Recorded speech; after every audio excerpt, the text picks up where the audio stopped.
Perkenalkan, nama saya Mustafa, saya nomor absen 12, kelas 11 MIPA 3. Di sini saya akan memberikan video tentang diskusi keluarga sebagai sarana pendidikan politik. Di sini ada dua persepsi, yaitu setuju dan tidak setuju. Yang pertama dari paman saya, yang kedua dari ibu saya.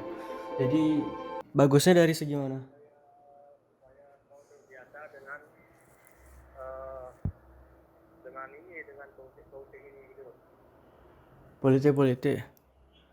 Kayak gini ya, kayak ngevote-nya itu, ngevote presiden misalnya, supaya tahu dia nanti, supaya nggak golput. Iya betul. Menurut Ji sampai mana perlunya pentingnya pendidikan politik di keluarga? Apa aja yang perlu ditahuin? Ya supaya anak-anak itu terbiasa, mereka udah terbiasa melakukan politik itu. Jadi setelah dia dewasa nanti, dia nggak kaget itu. Oh, pas dewasa nggak kaget. Ya karena kan politik ini sebetulnya kita ragukan sepertinya negatif di pikiran kita, padahal politik itu tidak negatif, tidak, politik itu bagus. Oke. Cuma oknumnya yang bikin politik itu negatif. Baik, sekarang saya akan membacakan pertanyaan yang akan saya paparkan ke ibu saya. Pertanyaan pertama, menurut Mama penting nggak pendidikan politik di keluarga? Enggak, Karena saya enggak setuju politik terapkan di keluarga. karena apa? Karena Dampaknya apa? Politik itu kayak memanfaatkan orang lain untuk memanfaatkan mencapai orang- satu tujuan ya, gitu. dia akan memanfaatkan segala cara untuk mencapai tujuannya, itu politik. Tapi bukannya politik itu bagus ya? Karena supaya anak-anak itu misalnya nggak golput, kayak peduli sama masa depan negara untuk memilih pemimpin yang gini, yang bagus. Ya, memang sih perlu juga kadang-kadang, tapi untuk diterapkan keluarga saya tidak setuju.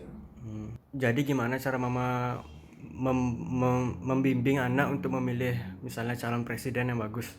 Dari segi apa yang Mama bakal giniin? Pilih dari segi kinerjanya itu orang. Kinerja. Ya. Berarti nggak Gimana perlu dia- mendalam.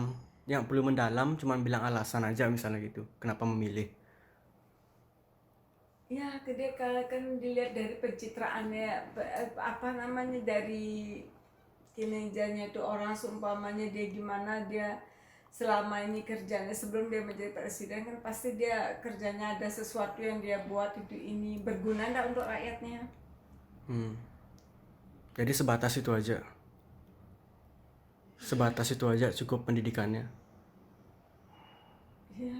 Dari paman saya setuju karena paman saya itu memiliki pengetahuan di politik, dan ibu saya tidak setuju karena ibu saya rasa kurang pengetahuannya di politik. Dan kita bisa lihat dari sana, dari segi itu, bahwa pendidikan politik itu memang penting agar orang-orang itu tidak mendapat persepsi bahwa politik itu merupakan suatu hal yang tidak pantas dibicarakan di keluarga.